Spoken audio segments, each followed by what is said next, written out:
மகர ராசி அன்பர்களுக்கு வணக்கம். ராகு கேது பேச்சு சாதகமா பாதகமா அப்படின்னா, 2ஆம் இடத்துல ராகு உட்கார்றது சாதகம் இல்லைங்க, 8ஆம் இடத்துல கேது உட்கார்றதும் சாதகம் இல்லைங்க.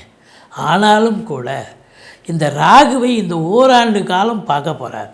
2ல் ராகு அப்படின்னா வருமானம், பெரிய லெவலில் வருமானம் வரும், குடும்ப விருத்தி, குடும்ப மேன்மை, பொருளாதார மேன்மை, அதாவது வாக்கினை தொழிலாக கொண்டு செயல்படக்கூடிய இந்த மகர ராசி அன்பர்களுக்கு ஒரு அற்புதமான காலகட்டம்.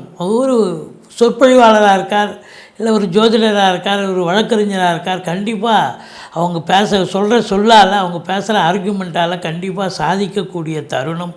இருந்தாலும் 8ஆம் இடத்தில் கேது இருப்பது வெளிவட்டார பழக்க வழக்கங்களில், இல்லை வேலை பார்க்குற இடம், தொழில் பண்ணுற இடம், உத்தியோகம் பார்க்குற இடத்துல கொஞ்சம் எச்சரிக்கையாக இருந்து கொள்ளுங்கள். நீங்கள் சிவனேன்னு நீங்கள் இருந்துட்டு உங்கள் வேலையை பார்த்துட்டுருங்க, அடுத்தவங்களுக்கு நல்லது செய்கிறேன்னு போய் பிரச்சனையில் மாட்டிக்காதீங்க. மற்றபடி ராகுவால் அதிகபட்சமான நன்மையை பெறப்போகிறீர்கள். நன்றி, வாழ்க வளம்.